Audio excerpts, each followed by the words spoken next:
the deal? What is the deal? What is the deal? What's good? What's good? What's good? What's good with you?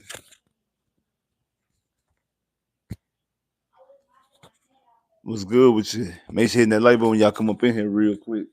Or let some of y'all get up in here before we get started. Or let some of y'all get up in here before we get started. Make sure hitting that like button though. Make sure you're hitting that like button though.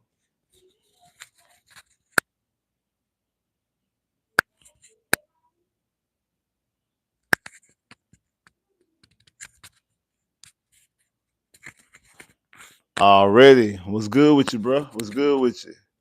What's good? What's good? Yeah, man, hit that like button. We got some stuff to talk about. Yeah, we got some stuff to talk about. We got some stuff to talk about. Make sure hitting that like button when y'all come up in here. More people to jump up here. I see you. Make sure hitting that like button. First on the board. What's good? What's good, bro? What's good? Let some of y'all get up in here real quick. Already. So, what y'all want to talk about, man?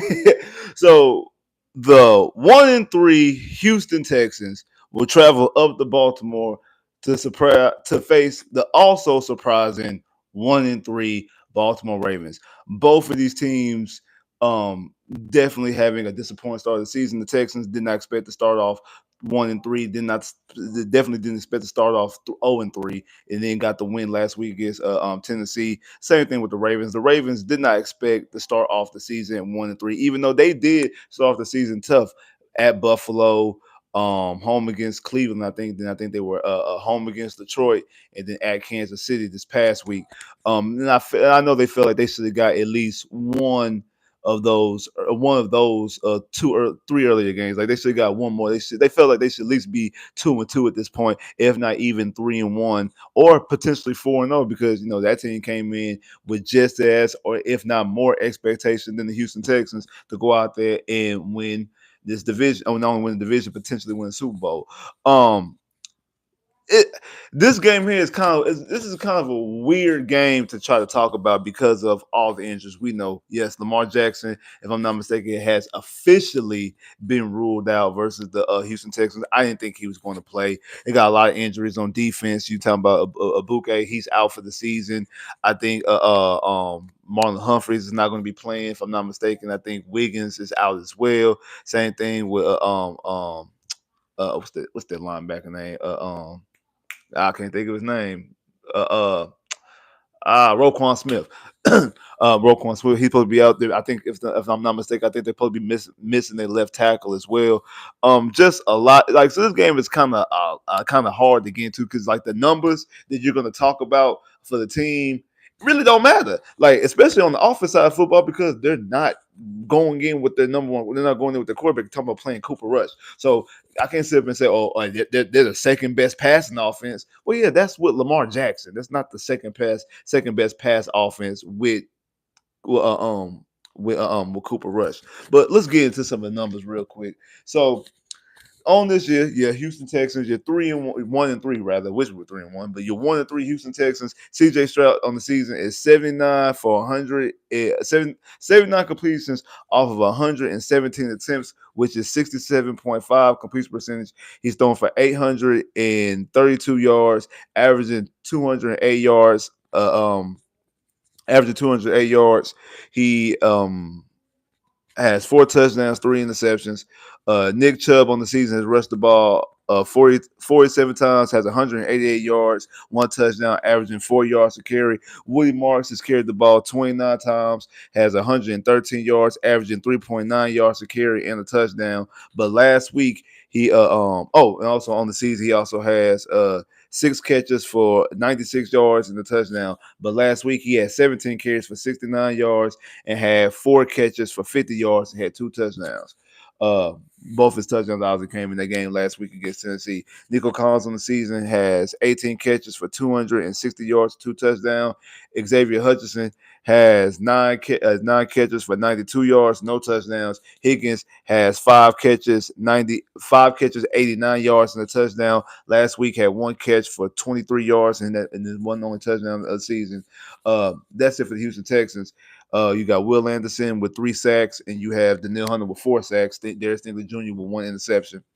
Uh, Like I said, I'm not going to talk about. There's no point even talking about what Lamar Jackson's done because Lamar Jackson's not playing, and Cooper Rush hasn't played enough to even talk about his stats. But we're going to talk about some of the people that are going to be there for the Baltimore Ravens. So you have Derrick Henry. He's carried the ball 44 times for 283 yards, 3 touchdowns, but also has 3 lost fumbles. Not just 3 fumbles. He has 3 lost fumbles.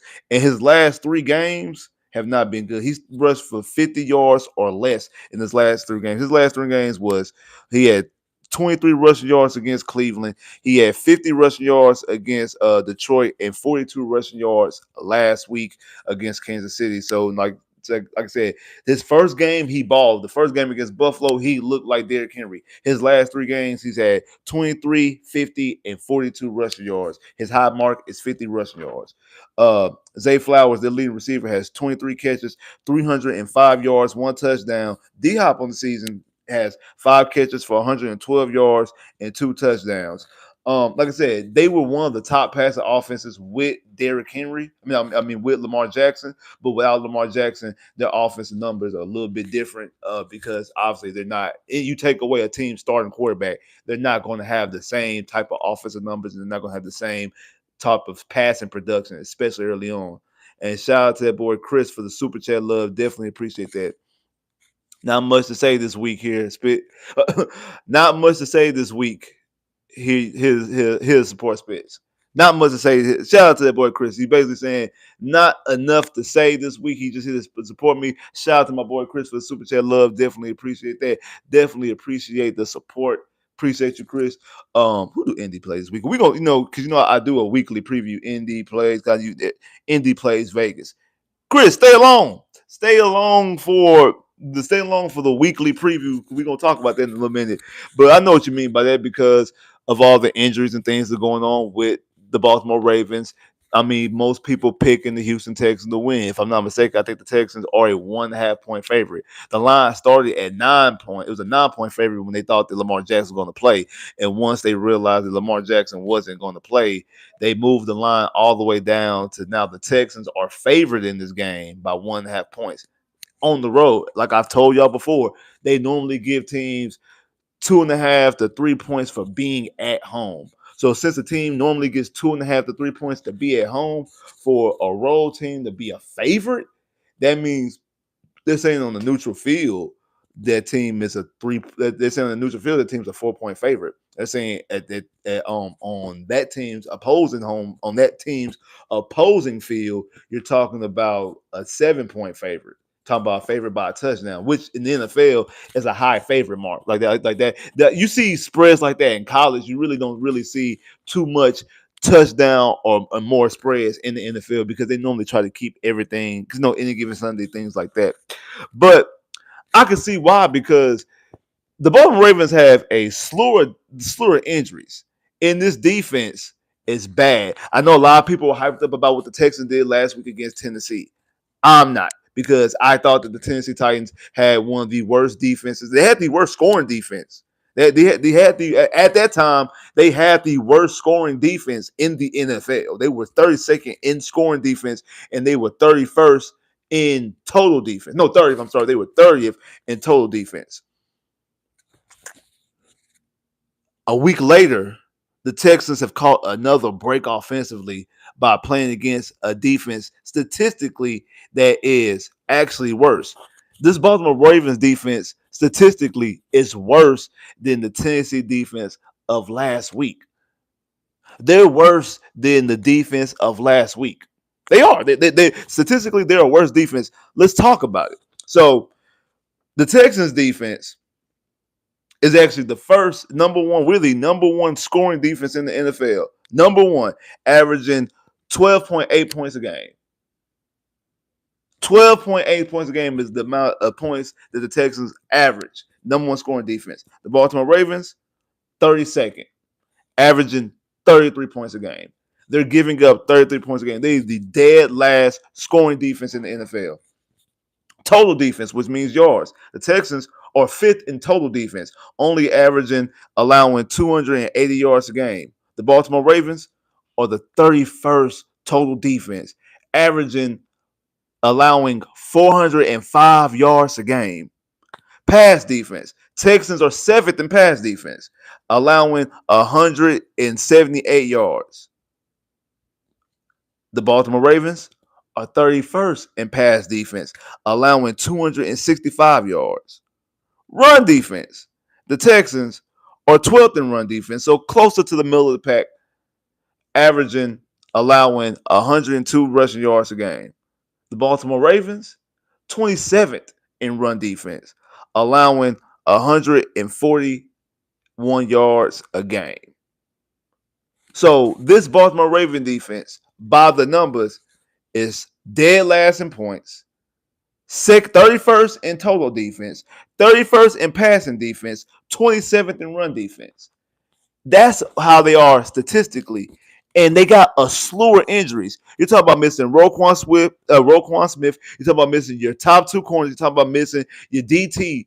Like, this defense is just has a whole bunch of injuries, just injuries on top of injuries. And they wasn't already a good defense to begin with. These are the points that they have allowed all season long. 41 against the Buffalo Bills, 17 against the Cleveland Browns, 38 against the Detroit Lions, 37 against the Kansas City Chiefs. The Texans, they've allowed 14 against the Los Angeles Rams, 20 versus Tampa Bay Buccaneers, 17 versus Jacksonville, and 0, I know you fellas know my name, man, 0 against the Tennessee Titans. Those are the first 4 games of the season for both teams. Both teams are 1-3. Only have one game. The Texans are 1-3 because of their offense. Their offense could not get it going against anybody until they play a putrid bad defense in Tennessee, and it took them to the fourth quarter to actually even really do anything significant, because up until that point, they couldn't even get into the red zone. The Baltimore Ravens, on the other hand, they're one of the top offenses in the NFL, fully healthy.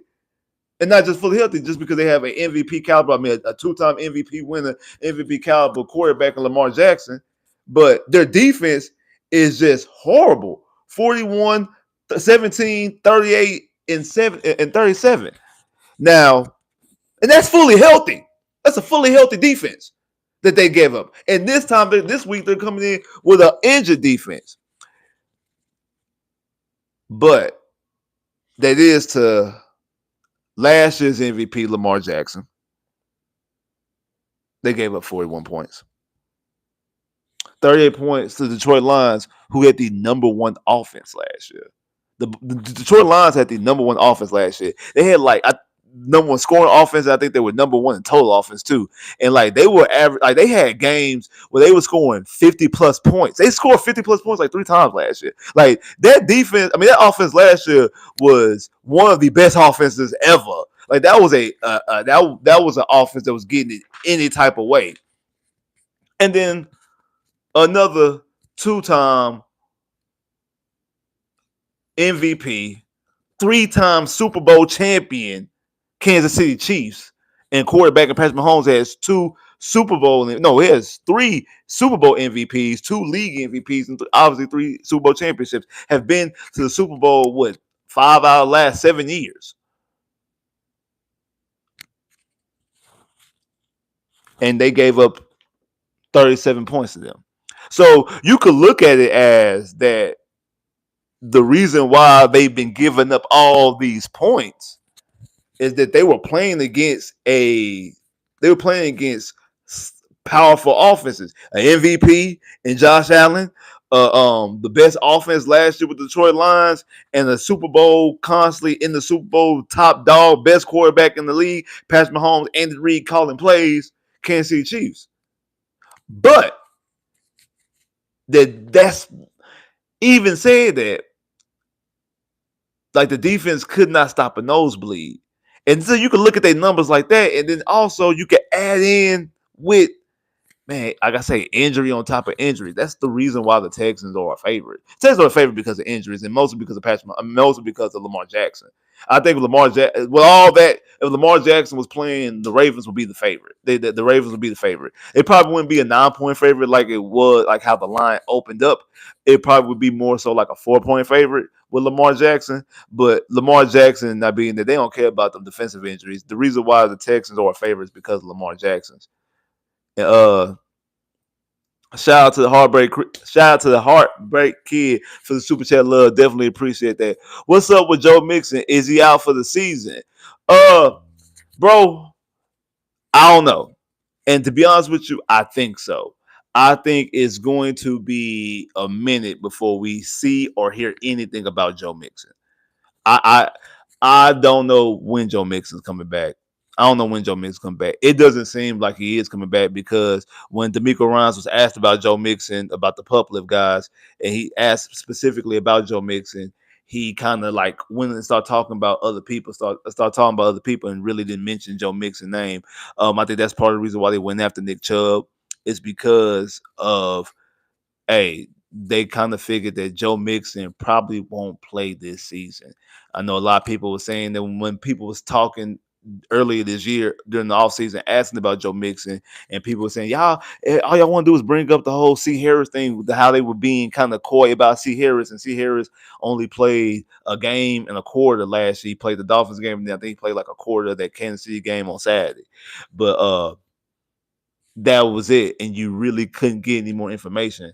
And the way that the Texans were being coy about Joe Mixon is kind of feel the same way. And I think that's also part of the reason why they signed signed Nick Chubb, and they also traded up for Woody Marks. I'm gonna talk about Woody Marks in a minute, but I don't think that Joe Mixon is going to play anytime soon, if at all, this season. But like I said, shout out to Heartbreak Kid for the super chat love. Definitely appreciate that. Shout out to that boy Jeffrey Huff for the super chat love. Definitely appreciate that. Defense going to get us a pick six. Woody going to have a 40-yard run touchdown. Receivers going to give us a pair with Nico having a 30-yard touchdown. And defense only allows 10. Shout out to Jeffrey Huff for the super chat love. Definitely appreciate that. Jeffrey, so the defense only going to allow 10 points, and you think we're going to have an offensive explosion. I don't know. I think the defense is going to definitely do their job. I mean, the defense has been doing their job regardless of who out there, because Jacksonville is looking like a good football team right now. They 3-1, beating the 49ers. And the 49ers are like the second seed in the NFC right now, and Jacksonville went down there and beat them. Um, and looked like they was in control for a while in that game as well. And the Texans defense was able to shut them down for the most part to them 17 points. Really was shutting them down to that 10 points. If it wasn't for that big reception that they gave them, and then I think that the Texans and D'Amico Ryans just let Travis Etienne score, the Texans was shutting down Trevor Lawrence in that Jacksonville offense. So, and obviously we seen what they did against a bad offense last week against Tennessee. I mean, then also same thing with Baker Mayfield in Tampa Bay. They was able to only hold them to 20 points. The Texans have the most points the Texans have allowed this season is 20 points. This Texan defense is a legitimate defense. The Texan defense is actually a Super Bowl caliber defense. Even though I was getting on to him about that 4th and 10 with Baker Mayfield, which is a blunder. Again, this Texans defense still gives a big play. They gave up a big play on the first play of the game, or the first drive last week with Cam Ward threw across his body and threw a big play. And it was a good game. I'm like, oh, here we go. So they're going to give you a big play. Like I said, until we go a consistency of 3 games without giving up a big play, I'm going to keep on saying this Texan defense is going to give up a big play. That's what they do. This Texan defense is going to give up a big play. However, it's still in a totality a dominant defense. It's a bend but don't break defense. That's why they do allow a little bit more rushing yards. And I do think like their total defense in yard status kind of, I ain't gonna say took a hit, but it got increased by playing against by playing against Tennessee last week because that bad offense. Because they yardage wise last week going into the game against Tennessee was middle of the pack. Their scoring defense was already at the top, and obviously shutting somebody out is going to take you even further. So and made them number one. But like I said, I think they're a top 5 scoring defense anyway. Total defense as far as yards and things like that. I do think some of that kind of got pushed a little bit because of how you were able to play against that bad offense against Tennessee and was able to shut them completely down. Because before that, they've been playing a lot of bend but don't break. And like I said, it's hard to play bend but don't break with this offense. But the story of the day is going to be what the Texans can do offensively against this bad defense. I mean, the Baltimore Ravens defense is that. It's a bad defense. This is not a good defense. And they're coming in limping off of injuries. So you have to find a way to go out there and do something offensively. Will the Texans do that? Because I do think they found some things with Woody Marks. I do. I think that Woody Marks has shown himself for at least this season until Joe Mixon comes back or whenever that happens, is that he deserves to be the primary back. Now, does that mean he starts? No, because I mean Chubb could start. Like the first play of the game, Nick Chubb could be out there. That technically makes Nick Chubb the starter. But I think we seen last week that he got more. Woody Marks had more carries than Chubb had touches. Woody Marks had 17 carries last week. Chubb only had 16 touches. He had 13 carries, 3 receptions. Chubb, that's all. Chubb had 16 touches total. Woody Marks had 17 carries. Not to mention had 4 more catches.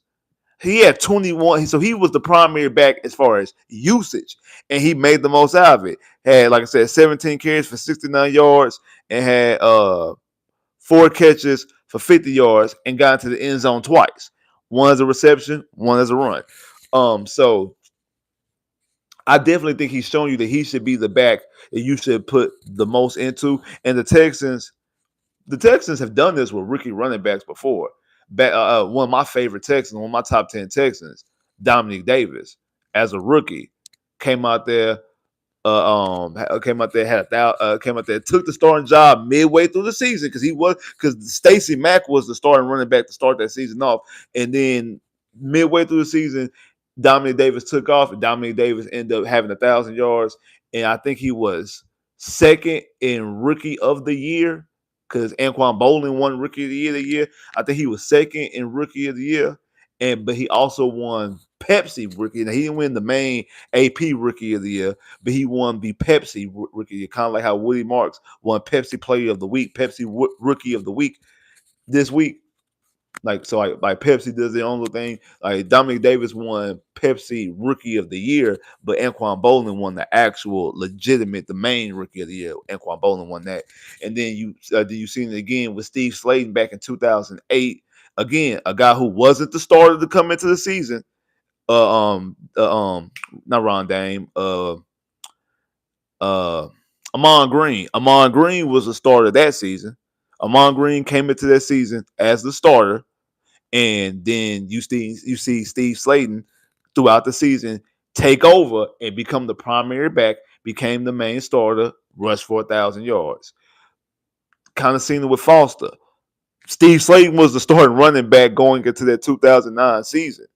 But Steve Slayton had a fumbling problem, kept on fumbling the football. And towards the end, we ended up putting Ryan Moats and some other guys back there. And the last couple games of the season, Aaron Foster, undrafted free agent, came out there and was rushing for 100 yards against Miami Dolphins and against New England Patriots the last 2 games of the season. And then we all seen what happened the following year in 2010, his breakout year where he rushes for 1,600 yards, 16 touchdowns, led the league in rushing yards and touchdowns. Then we also seen it with DP. He didn't come into camp as a starter. He left camp as a starter. He was a starting running back during the season before he got hurt. Didn't get 1,000 yards because he got hurt. But that was obviously his best productive season. So we've seen in this franchise history throughout Don Capers being the head coach, Gary Kubiak being the head coach, and who was that? That was Lovie Smith being the head coach. We've seen this before with rookie running backs for the Texans maybe not being the starter when after camp in the beginning of the season, but come out there and show their worth and be actual main contributing running backs. getting 1,000 yards in the case of Dominic Davis and Steve Slayton, and then technically eventually Arian Foster, who actually ended up being a legitimate running back. To see these guys go out there and ball and play well. So this could be maybe that same type of origin story for Woody Marks, because we see it. And also Woody Marks able to be used in the pass game. Dominic Davis you could use in the pass game. We definitely know you could use Arian Foster in the pass game. That's one of his biggest traits, was the way he was able to be used in the pass game as well. But so I do think that Woody Marks potentially I forgot to man, shout out to boy Jeffrey Huff for the super chat love. Definitely appreciate that. I do think that Woody Marks is going to be a main contributor going forward. I do think they found something there. But also, I know people were talking about, like, Hutchinson, about I'm not Hutchinson, Higgins, that we finally using Higgins and things like that. No, we're not. I still have a lot of questions when it comes to Nick Caley. I'm still not a big fan of Nick Caley. I don't care what the Texans did against Tennessee. And quite frankly, I don't really care what they do against this Baltimore Raven defense, because of how the injuries are and how bad this defense is. Unless it's a record-setting day. Unless, like, CJ go out there and throw for like 5,000 yards and 7 touchdowns, or like Woody Marks just go out there and just have a breakout 200-yard type game. Like, unless it's some type of record-setting game, when like, okay, you can't ignore a record setter. So unless it's something like that, some type of big record-setting game, really pretty much anything that they do, kind of like what I said last week, that the Ravens can have a better day defensively, and it's still the best day for the Texans. The Texans' most points is 26. The Ravens could hold the Ravens could hold them to 20 points. That's the best. That's a good thing for the Texans. The Ravens could hold them to 300 yards. That's a win for the Texans. The Ravens can only allow 250 passing yards. That's the most passing yards the Texans had all season. Saying they could hold the Texans to 100 rushing yards. That's the most total rushing yards the Texans had all season. Like, so they defense can have a significantly better day from their averages, and it still will be a plus for the Texans. So that's why I say, unless the Texans go out there and break some type of record, that's not going to move me what the Texans do offensively when it comes to especially Nick Caley and backing Nick Caley and things like that. Oh, is Nick Caley turned the corner? No, I need to see them. I need to see you do this against some other defenses, not to look ahead to all the other teams that we play. You need to do this against some real good teams, real good defenses, before I can really just say, okay, you are starting to find something. Because again, people making all this thing about, oh, he's using the rookies more. We seen me doing that Woody Marks and we doing that Higgins. I give you, he finally used Woody Marks. He ain't finally used Higgins, because people keep talking about he used Higgins. Why? Because Higgins scored a touchdown last week. Let me put that touchdown into perspective. He had one target, one catch last week. That was his lowest amount of targets all season. He was targeted more week 1, week 2, and week 3 individually than he was last week. He only had one target. He was targeting those other games at least 3 times. He had one target, one catch. And the target and catch, even though it was a touchdown, it wasn't even Nick Caley's call. It was CJ's call. CJ audible at the line of scrimmage. He looked and seen what the defense was doing. He looked at Higgins and he like, hey, do this. Did the signal to Higgins to change the route, because he said, I think this route will work against his defense because they over there double teaming Nico. That's not Nick Caley. That's CJ changing. That's not Nick Caley utilizing Higgins. That's CJ realizing his best receiver, his best player on offense is being double teamed. I'm going to find a way to get the football to somebody else. And what I'm going to do is I'm going to change what he's doing. I'm going to change what he's doing, change the route, and hope it works. Boom, it worked. It was a one-on-one. And good job by Higgins beating the 1-1. And I'm not trying to say anything bad about Higgins. I'm just saying that wasn't Nick Caley using Higgins more. That was CJ. That was your quarterback doing something that a quarterback does, changing at the line of scrimmage and allowing and giving his players a play. Also, speaking of giving people a play, I see more people jumping up in here, but the likes ain't going up. Make sure you hit that like button. More people jumping up here, but the lights ain't going up. So make sure you hit that like button. Come on now. Come on now. Come on. Hit that like button. Let's get them likes going. So, like I said before, the I do think that we're finally be able to use and found something in Woody Marks. I do think we'll see Woody Marks a little bit more. I still think we're going to see Chubb. I do think we're going to see Woody Marks a little bit more. And I think Woody Marks could end up potentially have a breakout game against his defense. That is a potential. Or even more breakout game. You want to see Nico have his game though. That's the person that you really you want your star player that you really want your star player to go out there and be the star player, because we have yet to see Nico Collins look like the Nico Collins that we've seen the last 2 years when people talk about him being a top 5 receiver. Also, same thing with CJ Stroud. We have yet to see CJ Stroud look like the CJ Stroud that we know him look. I know his complete percentage was good last week.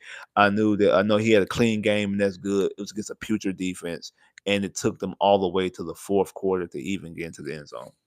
So let's talk about the game. Let's talk about it, because like I've said this numerous times. I said this numerous times. The Texans'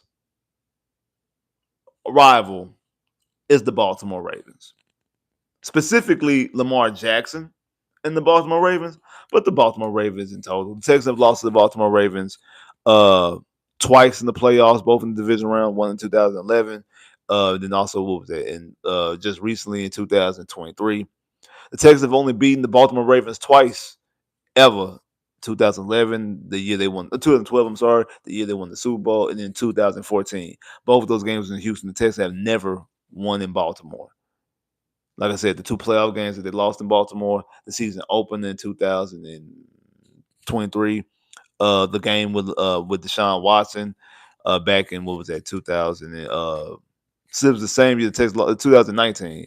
Then the Monday night game, the Monday night game in 2017. Like, it doesn't matter if it was C.J. Stroud and D'Amico Ryans, or if it was Bill O'Brien and Deshaun Watson.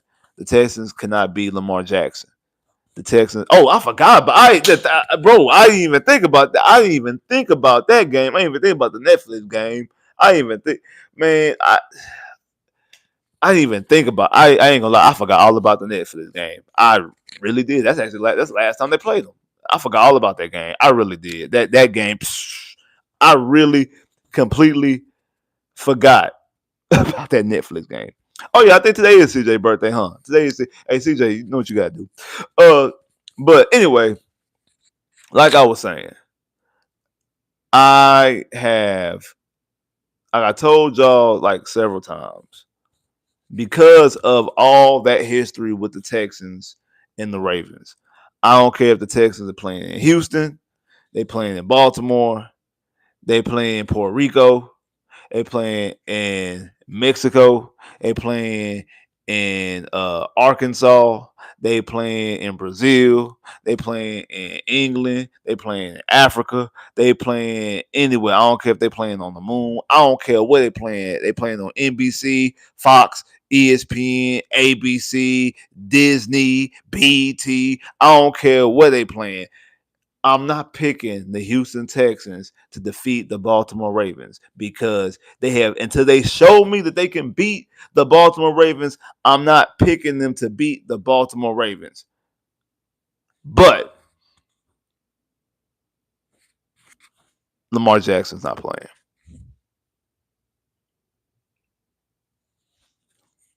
Lamar Jackson's not playing. And that throws a complete monkey wrench into everything. That throws a complete monkey wrench and everything, because I'm one of those people that believe, especially if you have a franchise quarterback, you have a game-changing caliber quarterback, that game-changing caliber quarterback does just that, change games. And if that game-changing caliber quarterback ain't playing, the game also changes. So, taking that into consideration, taking how bad this Texans offense is, taking in count how bad this Baltimore defense is, and how good this Texan defense is. They're a 1.5 point favorite for a reason. I have the Houston Texans defeating the Baltimore Ravens 20-17. I mean 20-10. I'm sorry. I have the Texans winning 20-10 because just how bad this defense is. And even though I don't trust his offense, don't get me wrong, I don't trust his offense at all. But this Baltimore defense is awful. This defense is bad. It was bad before they got hurt. I understand they're going up against the Buffalo Bills and Josh Allen.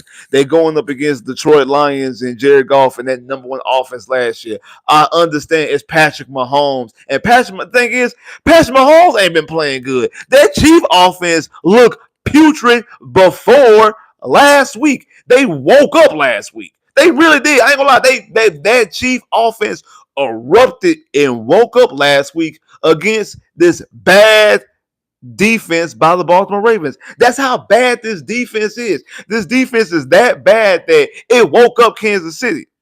It woke up Kansas City. And I'm sitting up here looking at like that defense is bad already. Then you talking about Marlon Humphreys ain't playing. Nate Wiggins not playing. Who going Nico? Who's covering Nico? Roquan Smith not playing. Abuke out for the season. They actually gonna have a hard time to get to CJ. No matter how bad no matter how bad that pass rush is. I mean not how bad the pass rush. No matter how bad the offensive line is, who they gonna get to rush the passer? So CJ should have time, and he's going to be able to throw the football because who's covering Nico? The only other person they do have Kyle Hamilton. Y'all know how I feel about Kyle Hamilton. Back in 2022, I said on this very channel that I had Kyle Hamilton as my number one rated player in that entire draft. That's the same draft with Derek Stingley Jr. and with also Aiden Hutchinson. Same draft, same exact draft with Aiden Hutchinson, Derek Stingley Jr. Sauce Gardner, McDuffie, same draft. Jordan Davis. Yeah, Jordan Davis. Yeah, Jordan Davis. I said that Kyle Hamilton. I said that Kyle Hamilton was the best player in that draft. When I rated all the players, I like, and again, I like Stingley, I like Sauce. I said that Kyle Hamilton was the best player in that draft. That's what I said. So I like Kyle Hamilton a lot. His career kind of started off a little bit slow, a little bit clunky at first because they really didn't know what they was doing with him. But once they figured it out, Kyle Hamilton became the caliber player that I thought became an all-pro caliber player because he's that good. Yes, they got Kyle Hamilton back there. They absolutely do. But other than that, you just got to watch out for number 14, CJ. You got to watch out for number 14. So I'm pretty sure number 14 going to pay attention to 12. So that means you got to get the football, the 81, 14. Can we get Jalen Noel in the game? Number 13, can we get Kurt up in the game? Dalton, can we get you in the game? Woody Morris, can you do something? So I'm looking at all that, and I'm like, I don't trust Nick Caley. I don't trust the way he runs his offense. I don't like it. But this defense of Baltimore is just that bad that I think that the Texans offense could do something. I'm not even saying they're going to get 3 touchdowns. I think they get 2 touchdowns and 2 field goals. Because I think the Texans could definitely get in the field goal range. So I think they'll be able to get 2 field goals because they've been, that's something that they've been doing all year long, is been able to get multiple field goals. So I do think that they'll get Kaimi will get a couple field goals, and I think CJ probably throws a touchdown, and I think Woody Marks gets into the end zone as well. Maybe Woody Marks gets into the end zone as a reception, and Chubb gets into the end zone as a running back. I don't know, but I think that CJ throws a touchdown, Woody Marks gets into the end zone, they get a couple field goals, and this defense of the Texans, which is the number 1 scoring defense, the number 5 total defense, the number 7 pass defense, and the number 12 rush defense, they're going to be able to go out there and stop this offense led by Cooper Rush. Like I don't, I a shout out to my boy Wink. I know Wink been saying this all week that Cooper Rush threw for 300 yards last year against Dallas. I think he's kind of like just don't want to really just like buy into the Texans win the game, and I get to understand that, but like I know that Cooper Rush threw 300 yards, technically threw 300 yards. They were down the whole game. Outside that play to Turpin, when Turpin scored the touchdown, Dallas was never in the football game. So a lot of those yards was trying to get back into the game because the Texans and Joe Mixon was just running all over Dallas defense. So because of that, Joe Mixon had the hat trick that game. So they was just rushing all over the Texans, rushing all over Dallas' defense. So yeah, Cooper Rush was throwing for a whole bunch of yards because they were trailing the whole game. So that's the reason why he was able to get statistically 300 yards. So I just think that Cooper Rush is not going to be able to do anything. Even though he has Zay Flowers and Hop, I just don't think against this defense. If this was a okay defense, I don't think he's going to be able to do anything in this defense because I do think this is a solid championship level defense. So because I feel like this is a championship level defense, I don't think he's going to be able to do much against this defense, if anything. And then Derrick Henry, we might start to see the decline of Derrick Henry. This might be that. I said this. That's the reason why I didn't want Derrick Henry last year during the offseason. I know a lot of people wanted Derrick Henry. I didn't. I actually wanted Saquon, and I thought Joe Mixon was the perfect um and contingency plan that we was able to get. And I'm very happy for Joe Mixon, but Joe Mixon's hurt this year, so it seems like those moves that were good last year, Joe Mixon having the good season he had last year. Same thing with Saquon being the best player in the NFL last year, honestly. And then also Derrick Henry did have a good season last year. And good thing for Derrick Henry actually have a good season with a good football team. He had all those good years in Tennessee. Actually had a chance to do something last year with the Baltimore Ravens. So he actually was able to have, even though he did make it to an AFC Championship game with Tennessee in 2019, but actually was able to do something on a real good football team that really had a legitimate chance to do something because they had an actual quarterback. But Derrick Henry does not look. Derrick Henry don't look like himself to me. I mean, yeah, he has 287 yards. Week 1, he had a whole bunch of yards, but like I say, the last 3 games, the last 3 games, 42 yards, 50 yards, and 23 yards. 42 yards, 50 yards, 23 yards, and has lost 3 fumbles. Last week, the only game he didn't have a fumble. He only carried the ball 8 times, too. But he's lost a fumble in the first 3 previous games. And like that fumble he lost against Detroit, like he up here, like he was like falling all on the floor crying, like he was like just devastated. In both that game against the Detroit and against Buffalo, uh really is probably the reason, even though how bad their defense plays, those fumbles is probably the reason why they lost those games, because it gave Buffalo a chance to get back into the game, and it's same thing with the Detroit Lions. So those are 2 crucial fumbles. So I just think defensively, this Texan defense can definitely hold their own against them. Like I said, number 1 scoring defense. The Baltimore Ravens are they're the worst scoring defense at number 32, averaging 33 points a game. I mean, again, like I said, they're giving up 41, 17, 20, 41, 17, 38, and 37. Those are their first 4 games. 41 against the Bills, 17 against the Cleveland Browns. I mean, Joe Flacco on the Cleveland Browns. 28 against the Detroit Lions. 38 against the Detroit Lions, and then 37 against the Kansas City Chiefs. Now, again, understand that's Patrick Mahomes, the best offense with Detroit Lions, and then MVP Josh Allen. Understand that, but you got Nico Con, CJ Stroud. You should be able to be doing something. So I have the Texans. I know against my better judgment normally, but because of the injuries and also specifically Lamar Jackson, the injury on defense, I think 20-10 is their approach, and I think Texans finally get a win in Baltimore, 20-10. So let's look at some of these other games. I want to look at some of the other games of the week and also take a look into the playoffs as well, but I'm gonna go into the games as first. So the first game is Minnesota.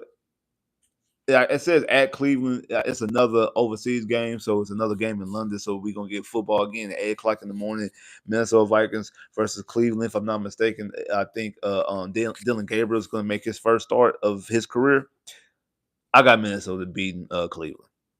I got Minnesota defeating Cleveland. Cleveland is probably going to be in position just like New Orleans to be able to draft a quarterback number one overall next year. So I got I have Minnesota defeating Cleveland. Hey Chris, where you at? Hey Chris, where you at? Vegas at Indy. Indy's 3-1. Got their first loss last week. The offense and Daniel Jones starting to come down back to earth a little bit. Las Vegas Raiders going to Indy. I have the Las Vegas Raiders defeating the Indianapolis Colts. I have Vegas going into Indy and defeating the Indianapolis Colts. Next game, the New York Giants at New Orleans. Like I've been saying, I think New Orleans is going to be a team drafted number one overall, number one, number two overall. I think they're that bad. I think they're a bad football team. And I think that Jackson Dart actually has a little bit of something. I think that Brian Daboll might end up be keeping the job. It kind of looked a little dicey early that Brian Daboll might lose his job. I think especially if he can get something out of Jackson Dart, I definitely think that he potentially can keep and save his job. So I have the New York Giants defeating the New Orleans. I have the Giants defeating New Orleans. Dallas at the Jets. First off, I want to just start off because it's the first time I got on here since then. NFL, bro, what are y'all doing? Get rid of ties. Get rid of ties. Like that should be done. That should be over with. There's no way that we should be sitting up here watching a primetime football game, one of the best football games, a back and forth game, all this and that, scoring. That's what y'all want. Y'all want scoring because y'all don't really want defense. Y'all keep changing the rules. So y'all don't want defense. You want people to score. And that's exactly what you got. Score after score after score after score. A minute left, and you got Dallas going down to get a touchdown. Less than a minute, you got Green Bay going to get a field goal to tie, send it to overtime. Like, this is exactly what you wanted. You cannot have a game end with 1 second left on the clock. They kick a field goal. It's a tie. You can't do that. You can't do that. Change that rule. Change that rule. Change that tie rule. Please change that tie rule. Dallas is an explosive offense, by the way. Dallas is every time I watch Dallas, their offense is explosive. And they don't even got CeeDee Lamb. Their offense is explosive. I have the Dallas Cowboys defeating the New York Jets. Dallas defeats the New York Jets because I don't think the Jets can do anything against that offense. I don't think the Jets can do anything against the offense. Dallas has an explosive offense. They can hit on any type. Dallas is going to win that game. Denver at Philly. All the stuff surrounding around with Philly with Jalen Hurts and AJ Brown. AJ Brown sending out these cryptic tweets and all these different type of things. He's frustrated. He's kind of going against what I normally say about like I have no problem with receiver being a diva. Like if you're that caliber receiver, if you're a top 10 receiver and you begging for the football, I get it. But if you begging for the football while y'all winning and you pouting, that means you care more about your stats than you do winning. That was my one pushback when it came to Stephon Diggs, when Stephon Diggs was whining with the Buffalo Bills, because when they were losing, he was getting all his numbers. He wasn't saying nothing. He stopped getting his numbers, but they started winning, got to the playoffs, because they had to win out to get to the playoffs that year. That's when he started whining and complaining. I don't really like that. And that's what you're doing. You 4-0, but you whining and complaining. I understand you frustrated. And it could be a situation, hey, he's been to the Super Bowl twice. He got paid. He ain't got a ring. Like, now he just want to accumulate stats because maybe he's trying to get to the Hall of Fame, whatever that case may be. But that's still something you can't do because you're winning.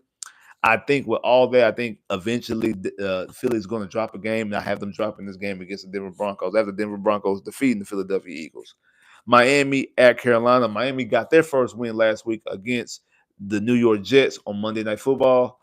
I just think it's because the Jets are not a good football team. They're able to get a win. I got Carolina winning this game. Shockingly, like I got Carolina winning this game. It's one of the games that because I'm not going to pick a tie. I'm not going to pick a tie and somebody got to win. So I got Carolina defeat Miami. Tennessee at Arizona. Tennessee, just like New Orleans, one of the worst football teams in the NFL. I have Arizona defeating Tennessee. Tampa Bay at Seattle, 2 3-1 teams. This might be the game of the week. And not just because they both 3-1, probably because both of them wearing their throwbacks. And this is definitely going to be the cleanest jersey matchup. I don't care about these teams having these rival jerseys, their little rival jersey thing they're doing this year. This is the best jersey matchup. Is Tampa Bay out there in the white creamsicles and Seattle out there in that 1980s. This is going to be a nice jersey matchup, and also two good football teams, two teams that are 3-1. I have Tampa Bay winning that game. I think not secretly, quietly, I think Tampa Bay is going to be end up by the season and be the number 2 seed. I think Tampa Bay is that good of a football team. I've got Tampa Bay defeating the Seahawks at Seattle. Next game is the Detroit Lions at Cincinnati. Cincinnati ain't got no quarterback. It's definitely Detroit Lions. Sidebar, Cincinnati. What y'all need to do, y'all need to go out there and trade for Jameis Winston, trade for Jameis Winston's, trade for Kirk Cousins, trade for Russell Wilson. Well, y'all need to get a quarterback because I'm going to get into the playoffs in a minute. Y'all can still savage y'all season somewhat. Y'all need to go out there and trade for a quarterback. But until y'all do, Brownie ain't it. Y'all not winning no football games with Brownie. So I got Detroit Lions defeating the Cincinnati Bengals. Next game, Washington at the Chargers. The Chargers lost last week. I got the Chargers bouncing back this week and defeating Washington. Sunday Night Football. I think this is one of them rival game jerseys. One of them jerseys, one of them games that got the rival jerseys, and I think Buffalo has the best rival jerseys. Sidebar, like anytime people wear like white helmets, like the white football helmets be so clean to me. And Buffalo has they normal helmets is white, but also those they hold rival jerseys that white trimmed in blue with that silver, that's clean. And if I'm not mistaken, I think that's the jersey that they're wearing Sunday. So it's the New England Patriots are traveling to Buffalo. I got Buffalo defeating New England. Monday Night Football, KC at Jacksonville. KC at Jacksonville. Surprisingly,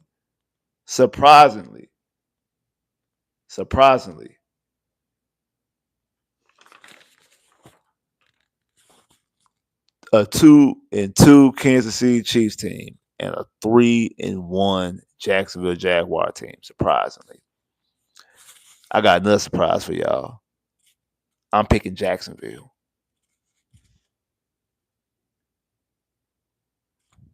I have the Jacksonville Jaguars defeating Kansas City Monday Night Football and have Jacksonville going to 4-1. So, to sidebar the recap, I have Minnesota defeating Cleveland. I have Vegas defeating Indy. I have the Giants defeating New Orleans. I have Dallas defeating the Jets. I have Denver defeating Philly. I have Carolina defeating Miami. I have Arizona defeating Tennessee. I have Tampa defeating Seattle. I have Detroit defeating Cincy. I have the Chargers defeating Washington. I have Buffalo defeating New England. And I got the Jacksonville Jaguars defeating the Kansas City Chiefs on Monday Night Football and going to 4-1. That's why Texas got to get their stuff together because I got Jacksonville going 4-1. I got Jazz going 4-1, y'all. Because I don't think the Kansas City is the same Kansas City team that we think it is. I know they looked good last week against Baltimore Ravens. I think that's more so to be how bad that Baltimore Ravens defense is than really that Kansas City is the same Kansas City that we know. And I think Jacksonville's going to show that. Plus, Jacksonville would be a good team last week by beating San Francisco in San Francisco. So let's look at the playoff picture right now. Right now, I want to look at the playoff picture because in the AFC, you have right now the Buffalo Bills are the number 1 seed. The Chargers are the number 2 seed. Indy is the number 3 seed. Pittsburgh is the number 4 seed. Jacksonville is the number 5 seed. Cincinnati is the number 6 seed. KC is the 7th seed. On the NFC side, Philly is the number 1 seed. San Francisco is the number 2 seed. Detroit is the number 3 seed. Tampa is the number 4 seed. Seattle is the number 5 seed. Green Bay is the number 6 seed. And the Rams are the number 7 seed. That's going into this weekend. Actually, with Tampa Bay, not Tampa Bay, but Green Bay and the Rams were flopped like going into this weekend. Like the Rams were the 6th seed, Green Bay was the 7th seed, but since the Rams lost on last night on Thursday Night Football, it flipped them to being a game behind, so it put Green Bay up. But if the playoffs were in, if the season ended today and the playoffs start tomorrow, it would be Buffalo and Philly will have the bye weeks because they're number one seeds. The Chargers will host Kansas City. Indy will host Cincinnati. Pittsburgh will host Jacksonville. San Francisco will host the Rams. Detroit will host Green Bay. And Tampa will host Seattle. Like I said, I think that's the game of the week this week. So that Tampa Seattle game could mean a lot. Uh,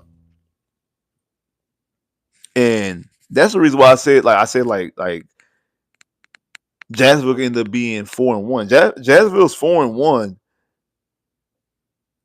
Jacksonville ends up being like the number 2 seed. Like, especially I got Indy losing to Vegas. Jacksonville becomes the number 2 seed behind Buffalo.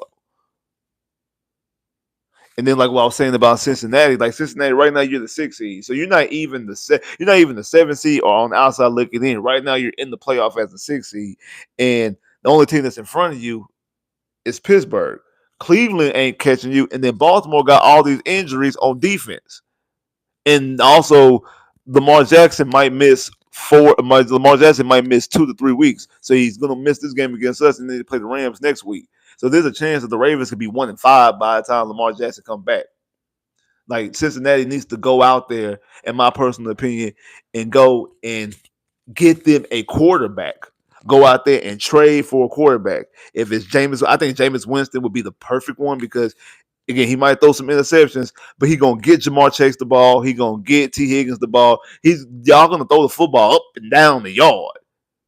Y'all gonna throw the football up and down the yard. I don't know how much Kirk Cousins got, and Russell Wilson had that game against that bad Dallas defense. Showed you nothing really last year in Pittsburgh. Showed you nothing so far really with the Giants. That's the reason why they had to make the quarterback switch.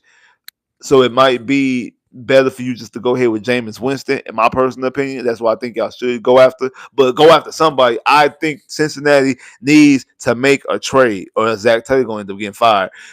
They need to go out there and make some type of trade and bring in a quarterback because their season can still be established because that division, especially with the Ravens falling the way they fall in, especially the way the Ravens defense is. I mean, what else to lose?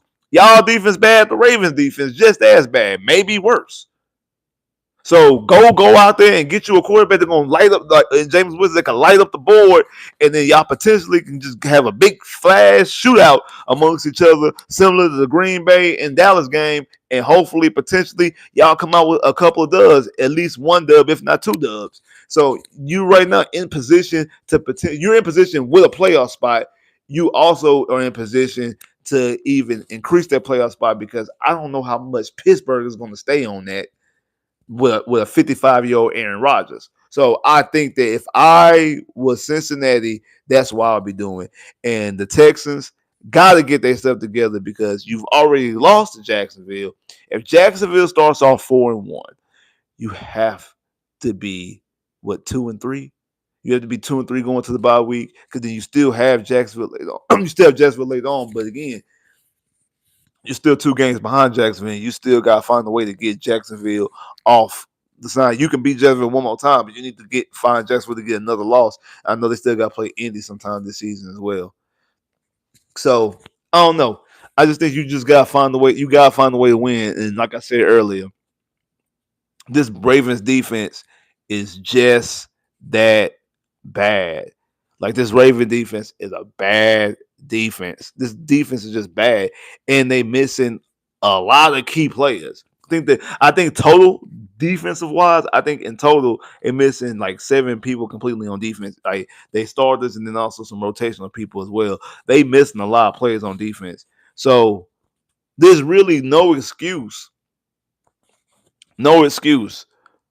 for the Texans to at least look competent. I'm not saying they got to dominate. The Texans offense has to look competent in this game. And the Texans on paper should come out with a win. But again, I understand the Texans going to Texan. I understand what franchise I watch. I've been watching this franchise since 2002, and when other opposing teams have had injuries on quarterback, major, huge injuries, the Texans still find a way to lose those games. Texans still find a way to lose those games. Still find a way to lose those games. Still find a way to lose those games.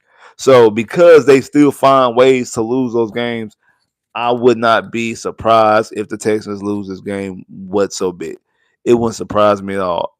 I do think that they're favored for a reason, and I do think that they should come out with the win. And even if they do come out with the win, even if they have a good performance, I'm not looking at this game and be like, aha! Nick Caley, Nick Caley has done his job. I'm not falling for that. I'm not falling for that trick. Y'all, because some people fell for it last week. I'm not falling for that trick. I'm not. I'm not falling for that trick whatsoever. I'm not falling for that. Aha! They got it.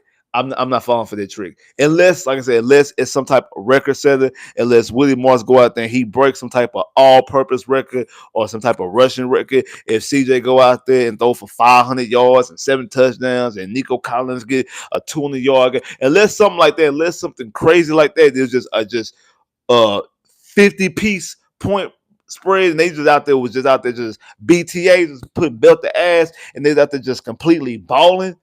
That's the only one I'm be like, okay, we might have something. Other than that, I'm not buying this Nick Caley situation because I've seen too much of it. And a fear of mine is that this offense looks decent enough throughout the juncture of the season, and Nick Caley stays for another year, and you deal with the same thing. Because that's really what happened with Bobby. And Bobby actually wasn't decent enough. Bobby actually had a good offense year one. But he had a lot of bad moments that me and Wise, shout out to my boy Wise, that we peeped early on.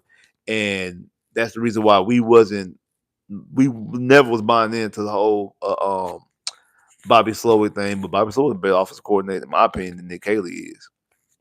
Because even this past week, even accounting for that, Bobby's offense ain't never looked as bad as Nick Caley's offense has been looking. So, and you can make an argument that Nick Caley has no, because it's more deeper in talent. Last year, Bobby had more talent with Nico and Will, and, not Will, but Nico and Tank and Diggs and also Joe Mixon. So yeah, Bobby did have better talent. I ain't gonna lie. Yeah, I have to give Nick Caley that aspect. Bobby did have better premium talent at the receiver and at the running back position as well. So I will give him that. That is true. So I'm not about to just do that. But I do, like I said, even still, I'm still not going to just completely just I need to have a good performance. I need to have an amazing record-breaking performance, and then I'm still going to have a lot of questions because of what you showed me previously, and that's part of the reason why I still think the Texans still should move on and find an offensive coordinator. Speaking of that, I have a poll up right now on my community wall. I have a poll of offensive coordinators so I want y'all to go up. If you haven't voted yet, go and vote. Go and vote. Go and vote who you would want to be the Texans' next offensive coordinator. I don't care I don't care what the percentage is. I don't care if somebody got 80% and somebody got 2%. I don't care if that's what the percentage is. If the person who you want only got 2%, don't just try to vote with everybody else, or don't just try, I ain't gonna vote at all because it don't matter. I'm not gonna vote at all. No. Vote. Go vote for whoever. Go vote for the person at the 2%, because I'm going to make a video based off of that poll. And I'm using not only the percentages of who voted what, but also the comments. So if you have voted, but you ain't comment, go back and leave a comment, because those comments might find their way into the video. And if you ain't comment, and if you did comment and you voted, but you ain't hit the like, go over there just to hit the like on it. Because the more likes you get, the more it resurfaces. So the poll is still up right now. I haven't recorded the video. I'm going to record the video pretty soon, though. So I will need you to do this kind of quick, fast, in a hurry. So once this live is done, go over there right now. Like I say, if you ain't did nothing to it, go vote. If you voted but you ain't comment, go comment. If you voted and comment but you ain't like, go hit the like. If you ain't did none of it, do all three. If you missing one, go do the one you're missing. If you're missing two, go do the two you're missing. But go and do that because, like I said, all that is going to be taken into consideration when I do the video. So the numbers of the percentages, the comments in the comment section, I might even mention people by name of what their actual comment is. So go and comment because your comment and your name might pop up in the video. So go and do that. Go and do that. Go and do that. Go and comment, like, comment, vote. Most importantly, go vote. But also comment and like because that comment might end up not only in the video, you might get shout out in the video as well. So make sure y'all go do that. Go do that for your boy. And like I said, don't worry about if the person you wanted to vote for only got 2%. Still vote for that person because every single percent matters. Every percent, every vote matters because there's a reason why every vote matters. So I need you to go do it. Need you to go do it. Just need you to go do it. Need you to go do it. Man, appreciate everybody that came through here. Man, appreciate everybody that came through here. Definitely appreciate that. If you hit the like button, man, I definitely appreciate y'all hitting the like button. If you ain't hit the like button, if you ain't hit the like button of this live, go hit the like button right now. I'm gonna give y'all some time. If you ain't hit the like button yet, I'm gonna give you some time. Hit the like button right now. I'm gonna give you some time. Hit the like button right now.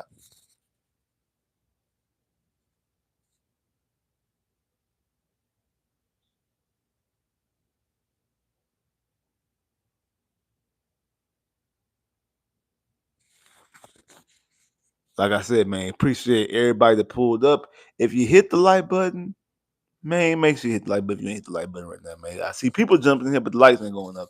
Make sure you hit the like button. I'm gonna give you some more time. If you ain't hit the like button already, man, hit that like button. I'm gonna give you some more time. Hit that like button.